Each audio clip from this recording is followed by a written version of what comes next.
This is the multiple award-winning GardenDC podcast, the podcast about everything gardening in the Washington, D.C. and Mid-Atlantic region.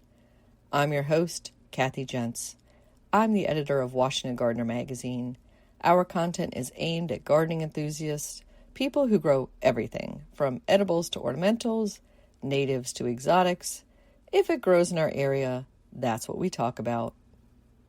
Welcome to episode 257 of the GardenDC podcast. What if I told you that you never have to suffer from a poison ivy rash again? In this episode of GardenDC, we talk with Dan Boelman of Zanfel Laboratories all about poison ivy. The plant profile is on pumpkins, and we share what's going on in the garden, as well as some upcoming local gardening events in the What's New segment. We close out with a last word on Goodbye to Cruel Tomatoes by Christy Page of Green Prints.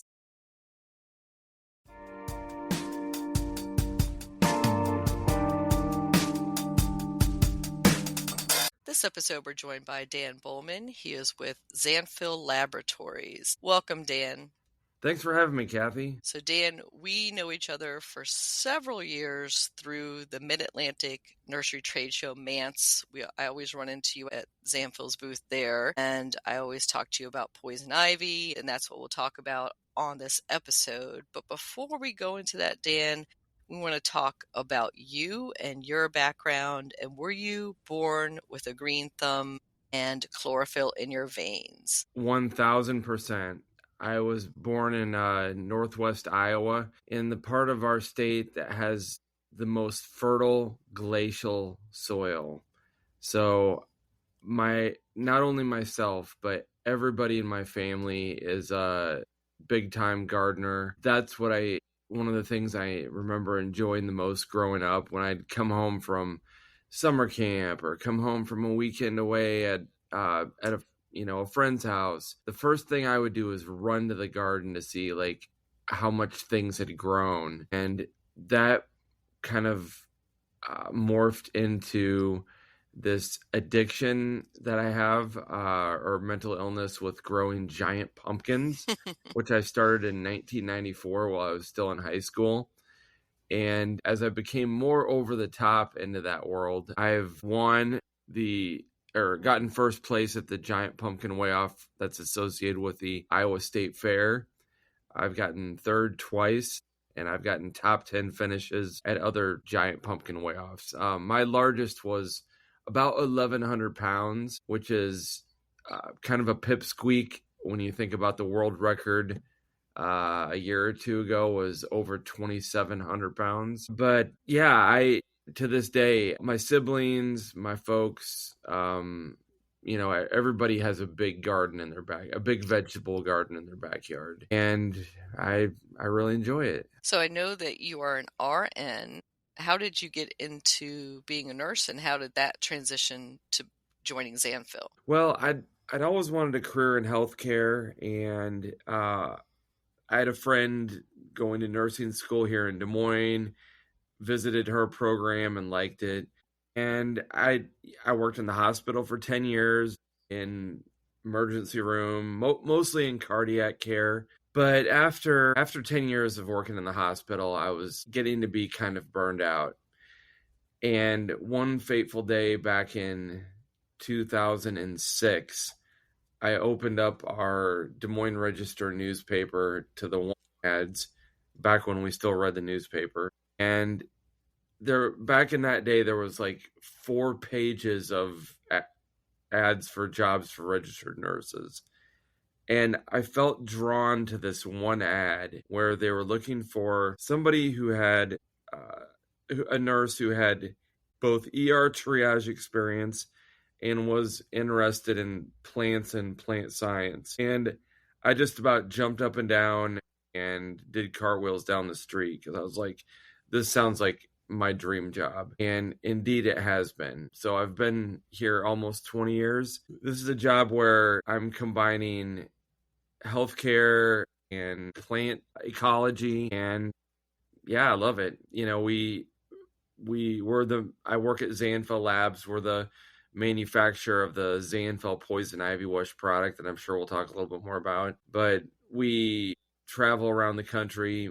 Most of our marketing is trade show marketing. So as you mentioned earlier, we met at the nation's, I think it's the nation's largest nursery landscape show, Manson, Baltimore, and we've been going to that and sponsoring it for years and years and years now. So yeah, life is good. Yeah, it sounds like such a perfect match for you, Dan. And I know your responsibilities at Zanfel include customer service, educating consumers, and talking to healthcare providers also about poison ivy. So that's perfect with your RN background. Yeah, I mean, we do a lot of, obviously, we have a healthcare related OTC product. So we do a lot of marketing with physicians and nurses and pharmacists, etc. So, having somebody who has a background who can speak medical lingo is something that the company was looking for. And one other thing that I'll throw in is that I actually do have 2 poison ivy related jobs. I both work at Zanfel during the day, Monday through Friday. And then I have my own operation removing poison ivy from people's yards, kind of as a specialty landscaping company here in central Iowa called Iowa Poison Ivy Removal. And I do that every evening and every weekend from about April through October or November. So this time of year, I have 2 poison ivy related jobs and I'm staying really busy. I can imagine. Well, before we dive into all things poison ivy, let's talk a little bit about your home garden. So you said you're mainly a vegetable gardener, and Yes. I would imagine those giant pumpkins have taken over everything, because just knowing a regular pumpkin is going to be about 3 by 6 feet, if not more. How big is the growing area for just one of those giant pumpkins? I have about 500 square feet per plant. Wow. I know a lot of top growers, they've shown that most of the past world records have been grown on about 600 to 800 square feet per plant. And, each one of those plants becomes like another child or another family member. The amount of work that you have to put into them every year is just phenomenal, from soil testing and amendments. I mean, if you want the cutting edge, talk to a giant pumpkin grower. We've got, soil chemistry, cutting edge, biological, beneficial bacteria and fungus, mycorrhiza, and then irrigation. You basically don't let the soil dry out ever from spring through fall. And then what you're rewarded with is in the summer, a pumpkin that's growing 20 to 40 pounds per day. That's a lot. And you come home from work and you're like, you can just visually see it's bigger than when you left for work in the morning. And it's really magical. And after the weigh off in the fall, we bring the pumpkin home, put it out in the front yard. And when we carve it into a giant jack-o'-lantern, every kid in the neighborhood comes over. It's a really good time. I can imagine. You could even move into a pumpkin that big. Yeah, I mean, when my girls were a little smaller, I mean, they could literally fit inside of it. So yeah, it's a fun time. The walls of the pumpkin are 10 inches thick, and yeah, it's kind of a little subculture. So if anybody ever wants to get into it, go to bigpumpkins.com. There's everything. It's kind of like the Facebook of giant pumpkin growers. Mm-hmm. There's everything that you would need to know on there. And with the internet now, it's easier to get started than ever. Mm-hmm. And I've interviewed some of those big pumpkin growers. And I remember, Dan, you were generous enough to share a few of those giant pumpkin seeds, because listeners, you can't just grow one of these giant pumpkins from a regular pumpkin seed pack. Nope. It has to be an Atlantic Giant variety pumpkin. And, if you just buy Atlantic Giant seeds from, your local big box store or garden center, you're not going to get the genetics. You're going to get a Ford Pinto instead of a Lamborghini. And you want a Lamborghini in terms of genetics. And so make friends with a giant pumpkin grower. That's right. We're very friendly. A lot of giant pumpkin growers, if you just ask nicely, they will gladly share their seeds with you for free. There's a spirit of collaboration and support within our pumpkin growing community where we don't keep secrets. We want others to be successful. I find that across all categories of gardeners, Dan. I think gardeners are Cool. the most generous people. That's right.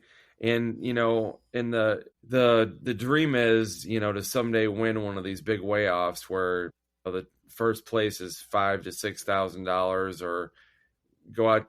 Our championship is at Half Moon Bay, California, where you can win about $30,000 for first place. But just the journey along the way of when you grow that plant, you don't know what it's going to look like. Your pumpkin might end up looking like a wagon wheel or a blob or a bird bath, and it might be ugly or it might be bright orange. You just never know what you're going to get. And how is this year's crop doing, Dan? Well, I moved this year, so I knew that it probably would be smart for me to take this summer off. But I purposefully got a house with a big yard and an already very large established garden. So this year I've been kind of making it into mine, and we'll be off to the races again next spring. Excellent. And since most of our listeners are in the mid-Atlantic U.S., can you describe your growing conditions in Iowa? Now, I know you talked about that wonderful post-glacial soil. And listeners, if you have never dug into some of that Midwest soil, it is like a dream come true compared to our compacted clay soils out here. That's right. It's midnight black, and it comes with a 5% organic material right out of the box. Our season gets warm enough to plant seeds outside without protection, usually around the second week of May. We try and cheat Mother Nature, so we start our pumpkins inside in early April and then put them out into a little greenhouse. So we can kind of cheat Mother Nature a little bit. But, we have a wet, humid climate. In the summer, highs are in the 80s to 90s and lows are in the 60s and 70s. This year was a challenge because we had the highest rainfall on record for July. We had like 11 inches in July. And then, by this time of year, everything's kind of wrapping up. So I don't know if I answered your question or not, but that's a little bit about it. Yeah, I think that's great. Maybe, are you zone 6? We're actually zone 5. Okay. And there's some of Iowa that's in 6, and there's a tiny little sliver that's 7. And that's predominant here for us in the mid-Atlantic is 6, 7. Some people at elevation might be 5, and some might have tiny slivers of zone 8 as well in some of the communities. So I think we're similar in our length of our growing season and probably rainfall and that sort of thing. But as far as soil composition, we are worlds apart. Yeah, and probably I would venture guess it gets a lot colder here in the winter. Mm-hmm. We typically have a week and a half in the middle of the winter where it never gets above 0, and we have overnight lows in the 25 below 0 range.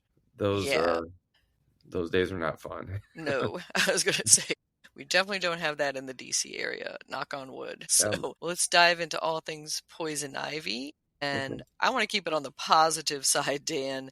So let's talk about some of the good attributes of poison ivy. And I'm going to start off by saying it is a native plant. It's a native vine and ground cover. Well, I can't think of a lot of positives about it, but I guess if there was one, this, I can answer a question and educate at the same time.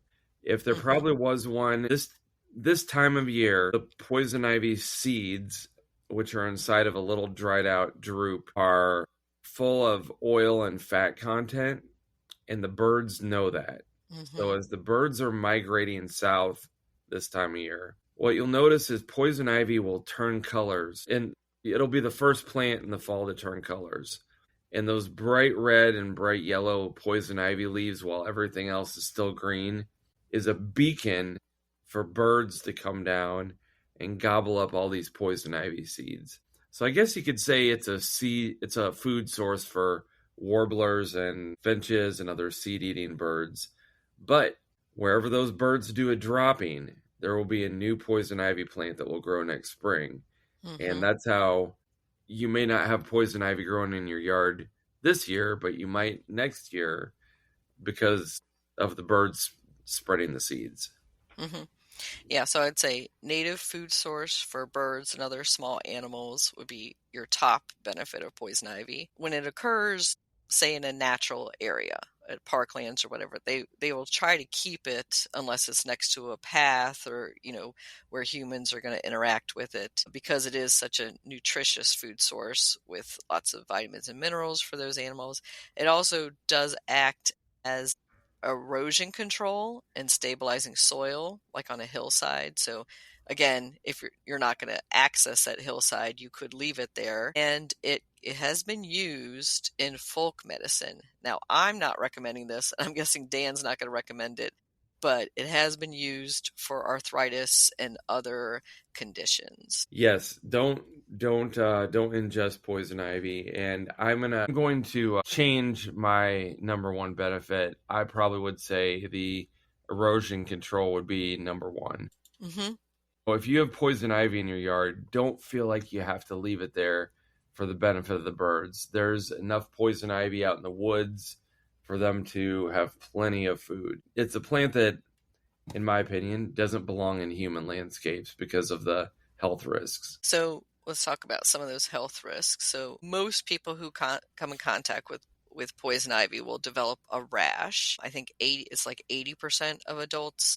Not everybody is poison ivy sensitive, though. That's right. According to the American Academy of Dermatology, about 85% of the population is born sensitive to poison, or able to be sensitive to poison ivy. And then it's a matter of how many times does my body need to be exposed to poison ivy before I'll start reacting? And some people only need 1 or 2 exposures to sensitize their body to the poison ivy toxin, and they start breaking out as a child. Another person might need, say, 200 exposures, but the 201st one gets them, and then once you've broken out with poison ivy, you're going to have it the rest of your life.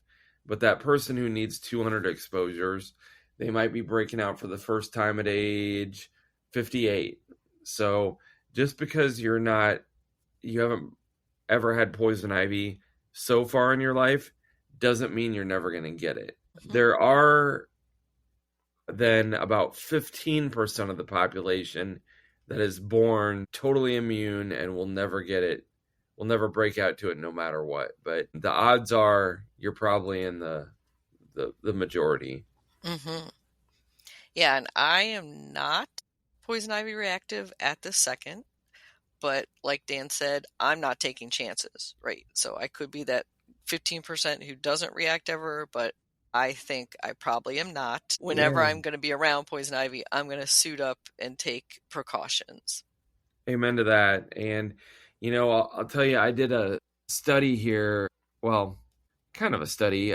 I looked back when I reached 7,000 customer service calls here at Zanfel. I do records with each one. And I always ask the person, what were you doing when you were exposed to poison ivy, before you broke out? And I think in the mind of people in America, they think of camping, fishing, hiking. Nope.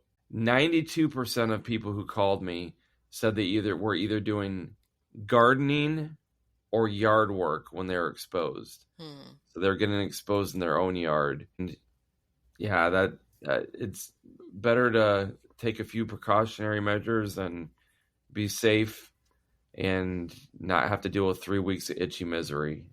And I hear anecdotally, Dan, that a lot of people are exposed because they're pets. Normally a dog goes into the brush and then rubs against them. That can happen, but it doesn't happen probably as much as people think. A very wise man once told me that dogs get blamed for 2 things way more than they should. One's farting and one's poison ivy. But yeah, it can happen, But because the poison ivy oil is this sticky resin, it can get on the dog's fur, but the dog really has to be like barreling through the woods, breaking open and smushing poison ivy stems and leaves.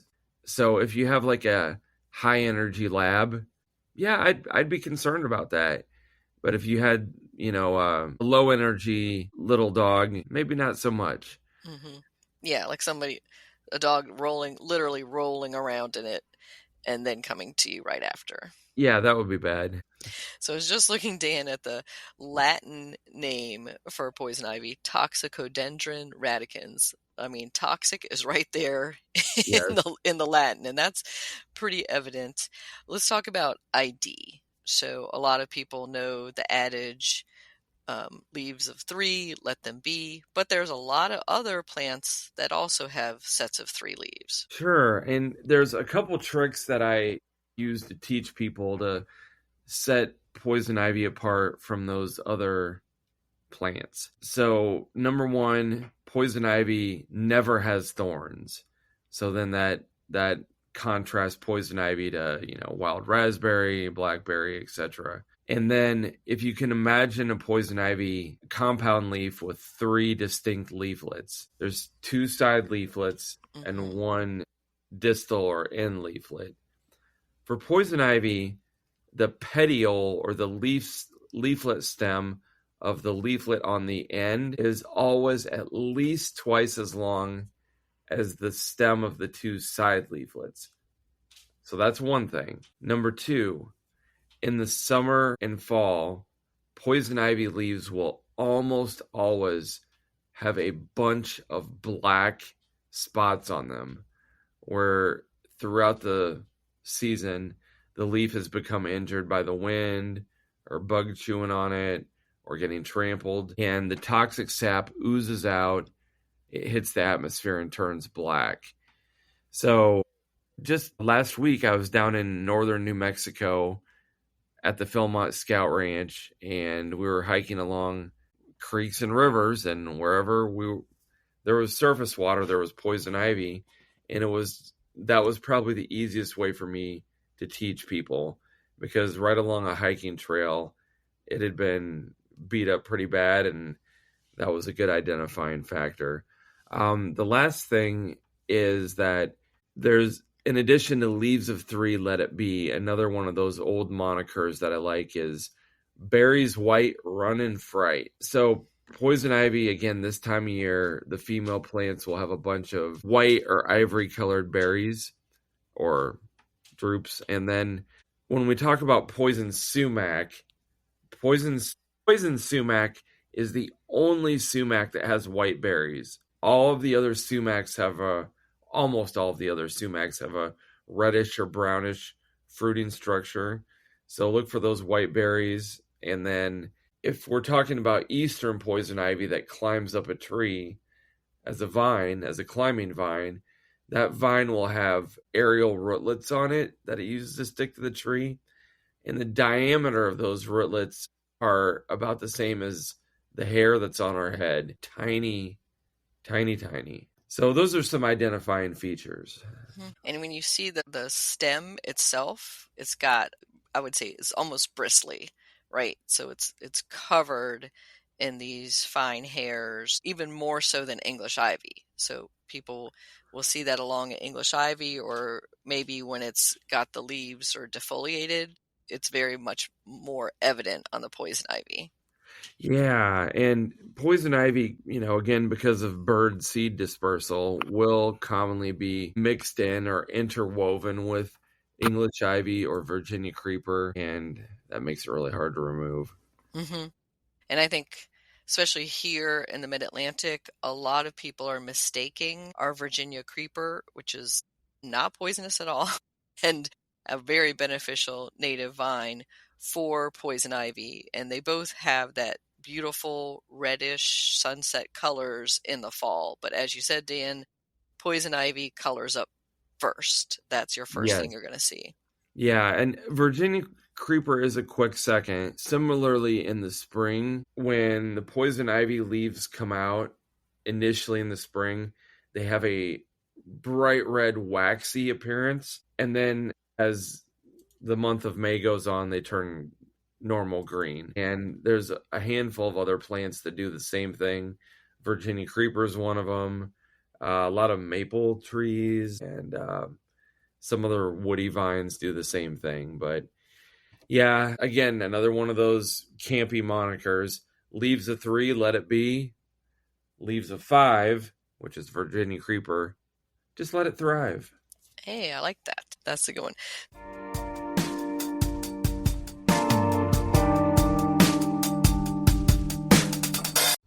GardenDC will be back after this short break.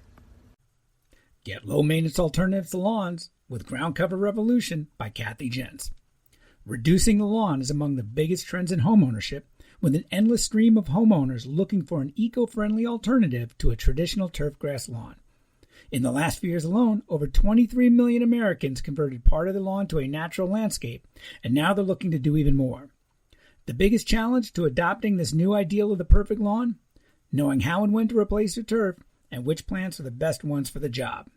Ground Cover Revolution is here with all the answers you need, and some you didn't even know you needed. Included are 40 in-depth profiles of plants that are perfect choices for replacing a grass lawn.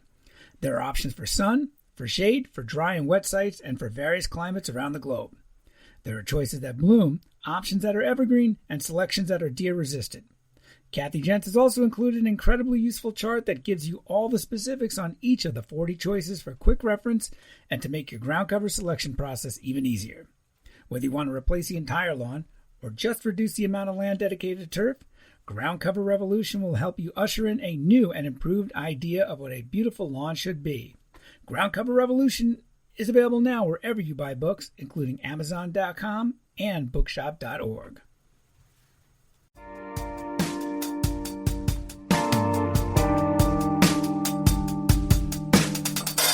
If you do see some poison ivy popping up in your landscape, and I know you have a removal service that you run, Dan, I'm sure you can hire a professional if it's extensive or if you have, say, big vine going up one of your trees.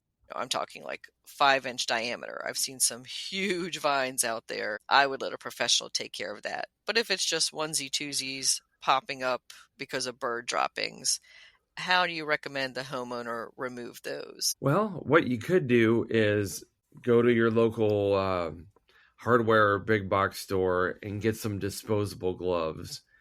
And when you see those real little ones coming up, just pluck them out of the ground and throw them in the garbage. And then if it was maybe a more moderate sized plant that was not a baby poison ivy, but also not a giant vine, if one were going to use a herbicide, what I have found is that glyphosate is poorly effective on poison ivy. But products that contain triclopyr are effective on poison ivy. And that's a herbicide that's fairly innocuous to animal, pet, and human and wildlife health. And then, if you have a large 2, 3, 4 diameter inch vine in your backyard, herbicide is not going to kill it. If you try and cut it off near ground level, it has an extensive root system in the ground, and just merely cutting off the vine is not going to kill it. If you cut that vine off 100 times, it's going to come back 100 times. What you really need is a pro to come in and dig out the root system, or at least the root crown that's around the tree. And then if you, I would never ask a homeowner to jiggle the vine out of the tree. I would just cut it up high, cut it down low, throw the middle section away, and then dig out the root system. But again, if you can get a hold of a pro to do that, and there is a state-by-state listing of poison ivy removers or landscape professionals that specialize in poison ivy removal, and that is on the website poison-ivy.org. There's a whole section on plant control and a state-by-state list of specialists. And how do you, as a professional, suit up to go out there? What precautions, post and pre, do you do before you arrive at a job? All right. So in the summer, here in Iowa, it's typically in the 80s or 90s, sometimes over 100. Even if it's hot outside, we still have to wear long pants and long sleeves. There's no getting around it, and you just have to buck up. Then they've shown that the best kind of glove that you can wear when you're handling poison ivy is a heavy-duty vinyl glove. The plant's oily toxin is such a small molecule that it can get through cloth, it can get through leather, and it can even get through rubber, but it can't get through vinyl. So what we do is we put on 2 pairs of vinyl gloves, and then we also put on a Tyvek sleeve that goes from our hand up to our upper arm. And then when we're done, we kind of peel that sleeve inside out. So all of the oil that's contaminated on our gloves and our sleeve kind of gets rolled into the middle of it. And then, you just have to be cognizant of where your hands are. And if you have a scratch on your face or a mosquito on your face, you sure don't use your very contaminated hand to wipe that off. You figure something else out. Mm-hmm. And then as soon as you get home, you throw your contaminated clothing in the washing machine and you go take a shower ASAP. Now, my kids sometimes, my adult children, young adults, sometimes help me with poison ivy removal. And they get home and they get on their phone or get involved in a video game and don't get in the shower right away. And then they pay the price. Mm. We are in it so thick that I use Zanfel as a post-exposure preventative. And 99% of the time, I don't break out. But if I do, my reactions are pretty mild. I'm one of those people who's blessed with a fairly low sensitivity to poison ivy. As such, when I scrub with Zanfel, our treatment that we make here over the affected area, usually one application is all it takes to stop the itching and get the rash to heal up. PPE and then showering ASAP when you get home makes a big difference. And I've heard, Dan, that you should do a cool shower, not hot, so your pores don't open up and take in more of that poison ivy oil into them, and then maybe a first without soap and then soap, or what do you recommend? You hit on a good point there. Your initial first showering right when you come in, if you've been really exposed, you would want to use like tepid or cool water. It doesn't have to be cold, but definitely not hot, because at that point you want to keep your pores closed. Depending on which article you read, most experts say it takes anywhere from 30 minutes to 2 hours after exposure for the oily toxin from the poison ivy to fully absorb down into the layers of your skin. But before that, the oily toxin from the poison ivy is just sitting on the surface of your skin. And at that point, you can just wash it off with any soap. But for people who get poison ivy bad and get it more frequently, a lot of times those folks will shower with Dawn liquid dish soap, because the grease cutters in the dish soap do a great job of pulling that oily toxin from the poison ivy off the surface of your skin before it's had a chance to absorb. Now, I want to contrast that to after you've already broken out. Once the rash is present, that oil is and has been and will be already in your skin. And if you go in the shower, you can use any temperature you want because it's already in there. And how about so you develop a poison ivy rash, you didn't get it under control, and it blisters. So I've heard differing reports of whether that blister ooze can recontaminate or spread. Well, I can easily answer that one. It has been known since 1949 that the oozing or drainage or the liquid that comes out of a poison ivy rash is nothing more than plasma. So when one has the inflammation that you do with poison ivy, as a result of the inflammation, it makes all the little blood vessels in your skin start to leak. And they leak plasma, which is this clear yellow fluid. Whereas, other rashes don't commonly do that. But yeah, way back in the late 40s, they proved that fluid does not contain the poison ivy toxin molecule, which is called urushiol. They proved that is not in there. So that drainage will not spread the rash. Good to know. So you're not going to, reinfect yourself or others if you're in that state. That's right. So let's talk about some poison ivy myths aside from the blister, spreading it further. And that's, I've heard that in the winter, it's fine to handle. And then other people say, don't even touch it in the winter. Yeah, poison ivy is toxic 12 months out of the year. So in the winter, even when the plant is quote unquote dormant, after the leaves have fallen off, if you come into contact with the stems, or if you're digging in the ground with the roots, you'll still get a exposure to the plant's toxic oil, and you can still get a rash. So it never fails. In the winter here at Zanfel on my customer service line, I'll get calls from people in the northern U.S. and Vermont, Minnesota, somewhere really snowy, and they're like, how could I have poison ivy in the middle of the winter? And we asked some questions, and some of the common ways are they brought in a fresh Christmas tree, and after further inspection, they find a poison ivy vine in it. Number 2, firewood, or just clearing brush outside, you can still get into it. Or putting up a deer stand in a tree that has a poison ivy vine. That's happening right now. Oh, no. Yeah, and I can imagine with the firewood, that brings up another precaution for poison ivy, which is burning it and then getting it into your lungs.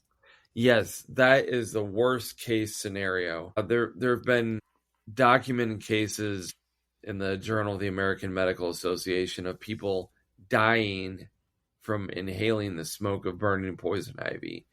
So people should be very careful of what they throw in bonfires, brush fires, campfires. Yeah, make sure that you don't throw poison ivy in there, because the combustion point of the toxin is lower than the wood, or is higher than the wood that it's inside of.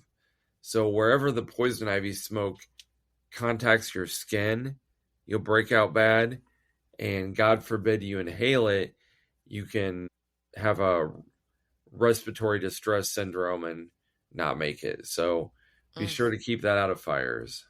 Yeah, that sounds like a nightmare situation. And so maybe you don't get the poison ivy on your skin, but it got on your clothing or gear. How do you remove that or wash that off? You don't put it in a hot cycle in the washing machine, or is that the best thing to do? Definitely, it's easier than you'd think. So a regular cycle in the washing machine with any temperature water and any laundry detergent will decontaminate your clothing. Now, you may not want to try this for yourself at home, but all of my family members are poison ivy sensitive, and I've gotten home from doing poison ivy removal for 12 years now. I will throw my very contaminated clothes in the washing machine with their clothing, and because I know that as soon as that water and detergent hits my clothing, it'll break down that oil really quick, and it won't cross-contaminate. It won't leave any kind of residue in your washing machine. So yeah, just a regular cycle with any laundry detergent.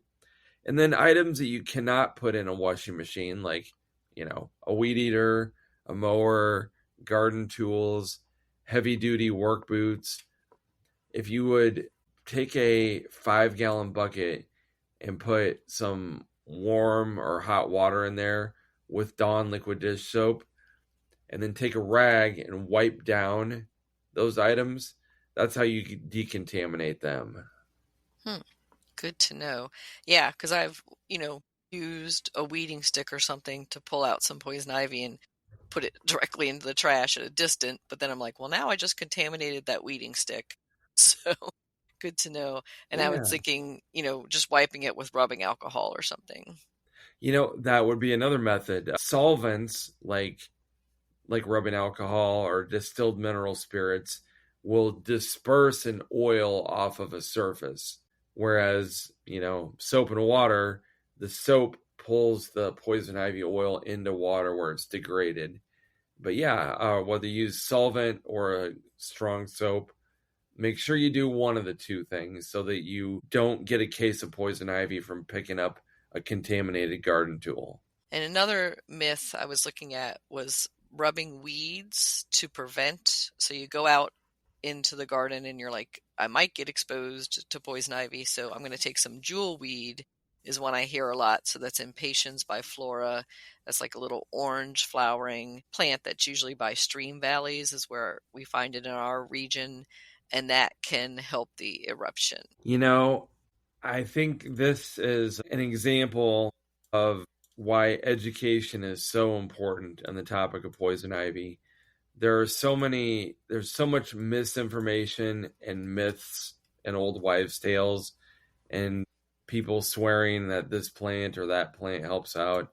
What I can tell you is in the medical literature, jewelweed has been studied and has found to have no advantage over placebo. So when they compared jewelweed to a placebo, it had the exact same effect. And I hear people say, okay, I use jewelweed as a post-exposure preventative, or I use it as a treatment after the rash breaks out. And it just doesn't make sense to me. Good to know. And I was thinking I've heard it also with our beautyberry and some other things, but I'm not going to take a chance. Maybe Nope. If I was in the deep woods and didn't have Zanfel or something else with me, I might do it, but that would be a last resort. Especially if you had your skin was broken open by the skin reaction. I wouldn't want to introduce bacteria or anything else from a wild plant into there.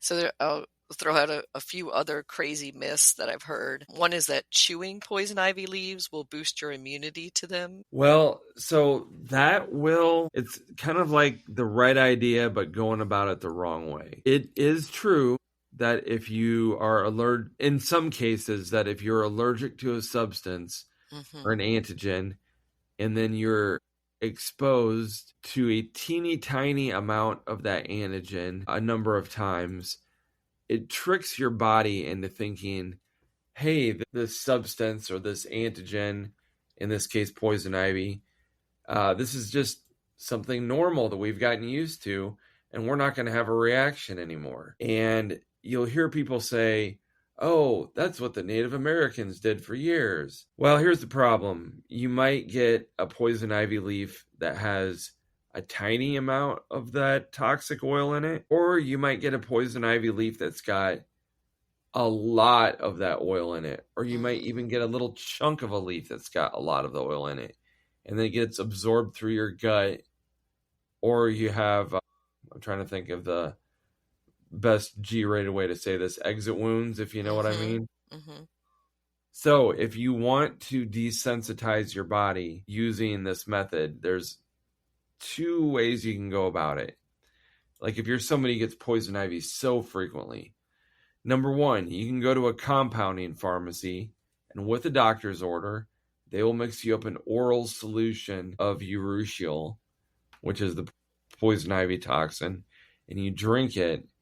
And I think you have to come back in 3 or 4 times, but then you don't break out for like a couple years. Similarly, there's a newer product called Outdoor Joe's Poison Ivy Pro. And it's kind of like a do-it-yourself version of that.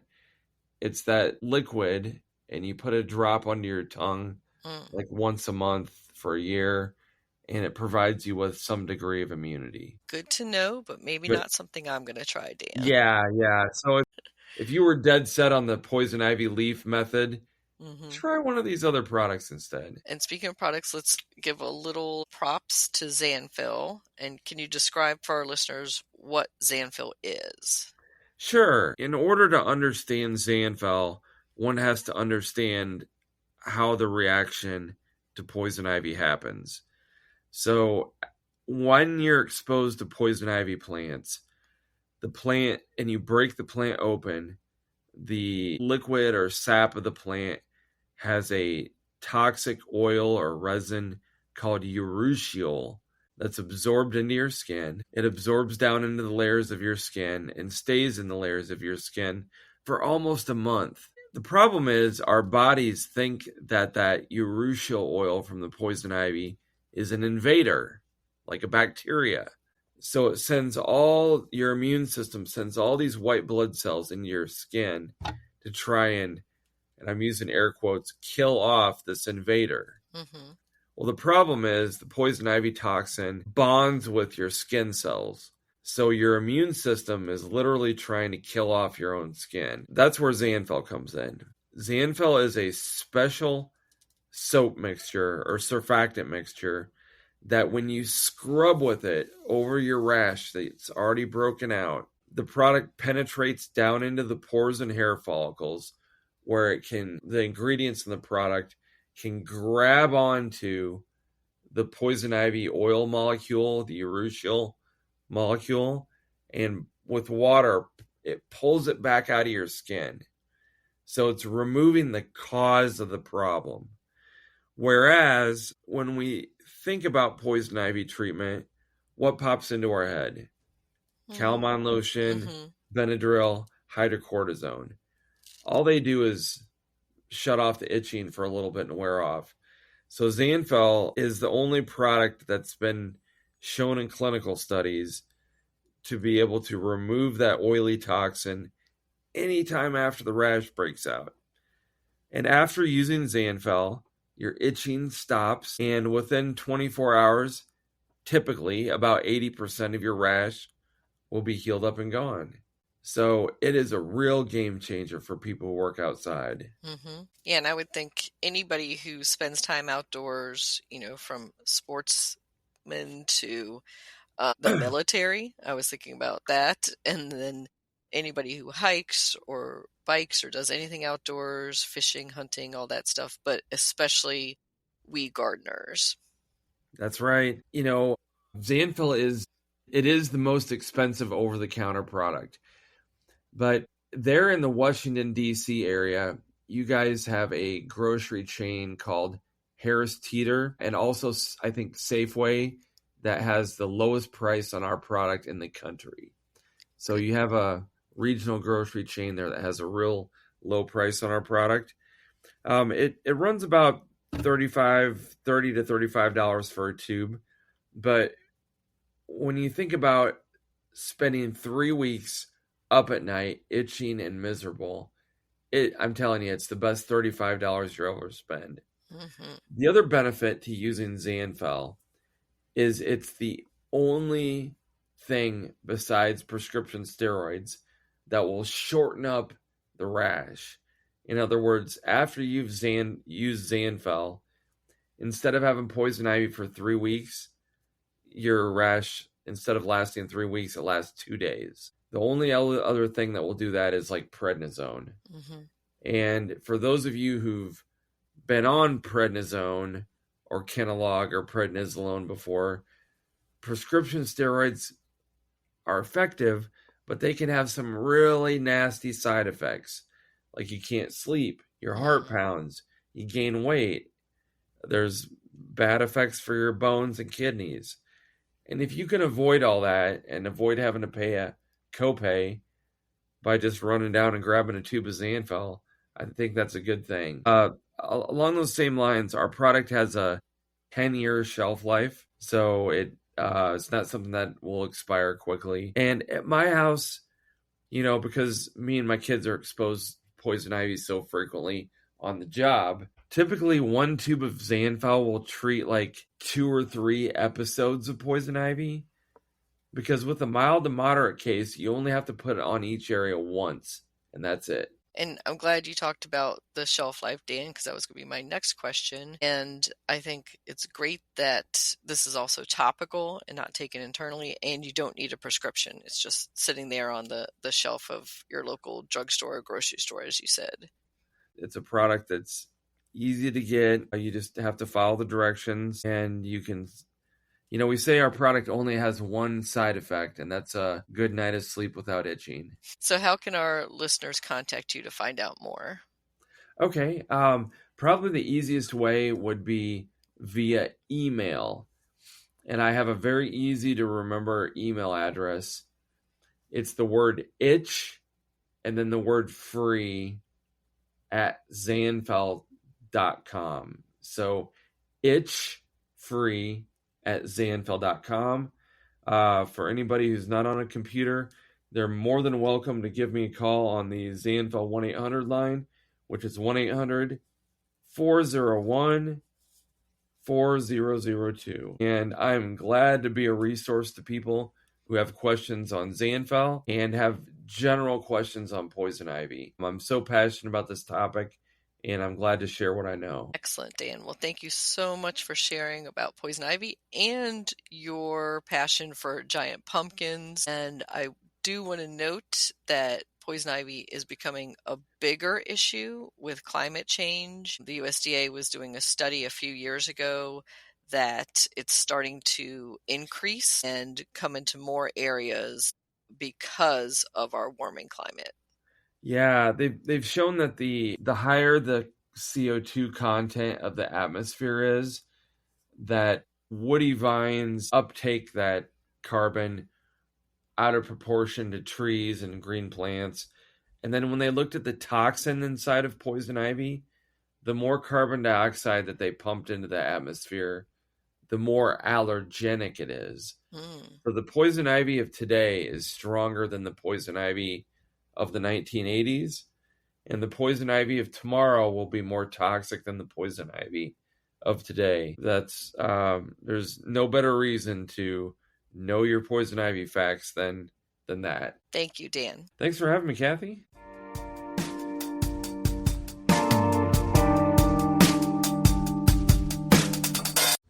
GardenDC will be back after this short break.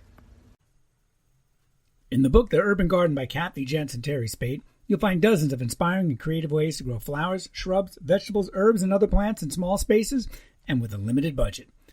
Whether you want to grow on a balcony, rooftop, front stoop, or a tiny urban patio, turn your growing dreams into reality and build a gorgeous and unique garden that showcases your personal style while still being functional and productive. With the ingenious ideas and resourceful tactics found here, you'll be maximizing yields and beauty from every square inch of your space.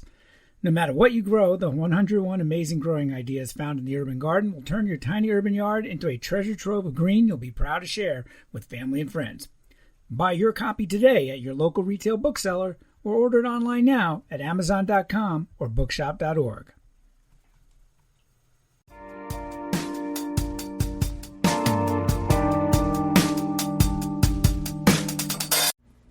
Pumpkins plant profile. Pumpkins, Cucurbita pepo, are a summer squash that is used for a fall decoration and baking pies. They are native to North and Central America. They are hardy to USDA zones 3 to 9. Pumpkins are easy to grow from seed. Wait until the soil has warmed to 65 degrees in the spring, and then form a mound of soil and plant 3 seeds into the top of it. If all the seeds emerge, you can thin them to the strongest 1 or 2 seedlings. I place a small wire cage on top of the seedlings until they are several inches high to protect them from birds plucking them out. Pumpkin vines need lots of space to sprawl and should be planted in full sun. Spread straw or other mulch around the mounds as the vines expand to suppress weeds and retain soil moisture. They need consistent watering of 1 to 2 inches per week. Fertilize them weekly. Avoid overhead watering, which will wet the leaves as humidity breeds mildew. Another tip is to make sure your vines grow away from your pumpkin so your pumpkin will not grow over the vines and snap off the stem. When you see a pumpkin forming on the vine, put a piece of cardboard underneath it so it doesn't sit in moist soil and rot. This also helps discourage mice and other creatures from chewing a hole and moving in. If you're looking to grow a giant pumpkin, you need to source seeds for the Atlantic giant variety. You then need to start with soil preparation in the fall by preparing the soil with compost and testing the soil conditions to see if they need amending. Smaller varieties of pumpkins can be grown in containers and trained on a trellis. They do not require the heavy watering and feeding that the large pumpkins do. To harvest a pumpkin, wait until it reaches its mature size and fully colors up, and then the stem starts to harden. Then cut the stems about 3 inches above the pumpkin. Set the pumpkin in a sunny spot to cure for about 10 days before storing it in a root cellar or basement. Pumpkins, you can grow that.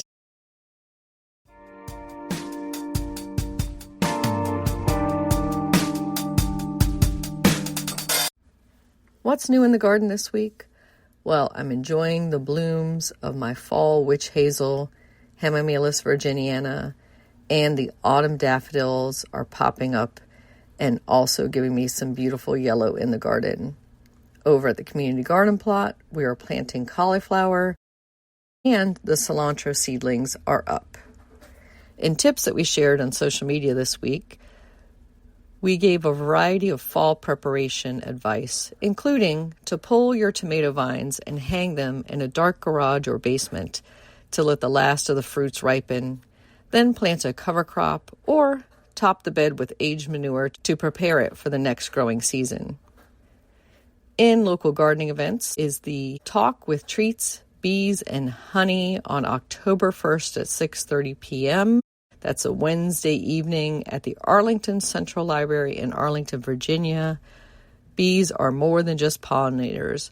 Learn about different types of bees in our area and how they will contribute to our ecosystem.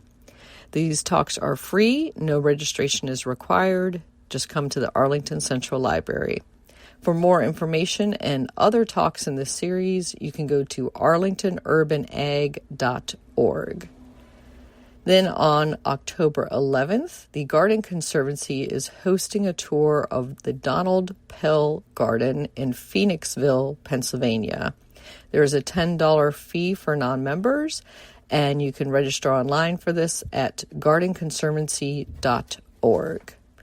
Then on October 17th is the Perennial Plants for the Mid-Atlantic region and How to Use Them in Landscapes Perennial Plant Conference, being hosted at the Scott Arboretum and Gardens in Swarthmore, Pennsylvania at the Swarthmore College campus. Regular registration, in person or virtual, is $149, so you can come in person or watch it online from anywhere. To register for that, go to perennialplantconference.org. Happy gardening!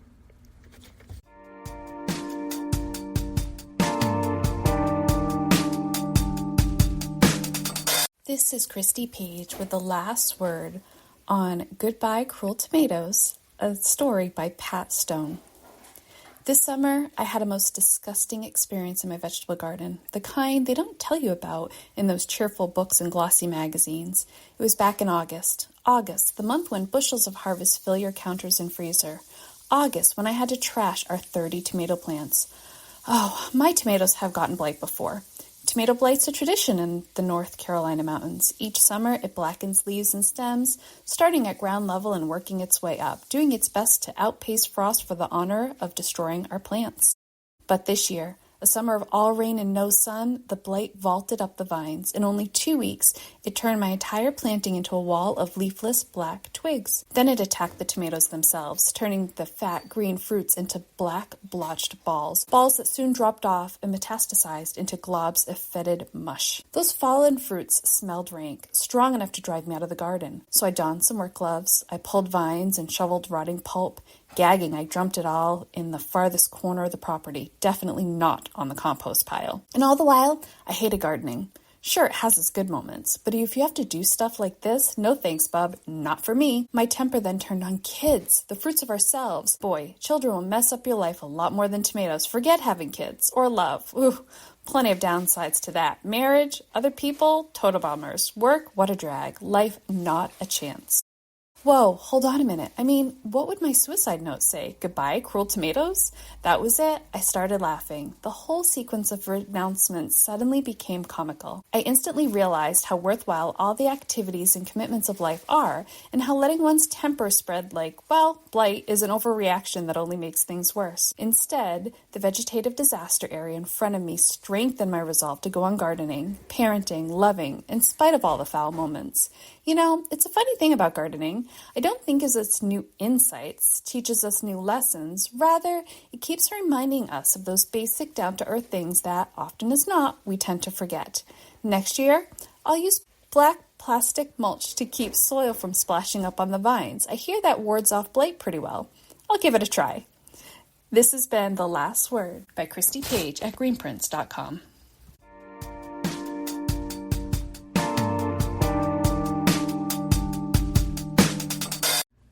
Thank you for listening to GardenDC.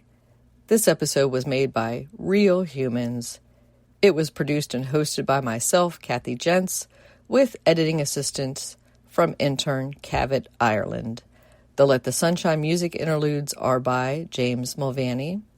If you like this episode, you may also enjoy listening to GardenDC Podcast Episode 98, Native Vines, Episode 137, Into the Heart of the Garden, Episode 216, Fierce Flora. By the way, you can become a listener supporter or subscriber. Find that link in our show notes. Another way to support this podcast is to subscribe to our monthly digital publication, Washington Gardener Magazine. To do so, go to WashingtonGardener.com or WashingtonGardener.blogspot.com. You can find Washington Gardener on Twitter or X, Instagram, Blue Sky, and Pinterest at WDC Gardener, and on Facebook at Washington Gardener Magazine. And be sure to leave us a 5-star review on your favorite podcast listening app. Please take a moment to share us on social media with hashtag GardenDC and with your gardening friends so other gardeners can find us too.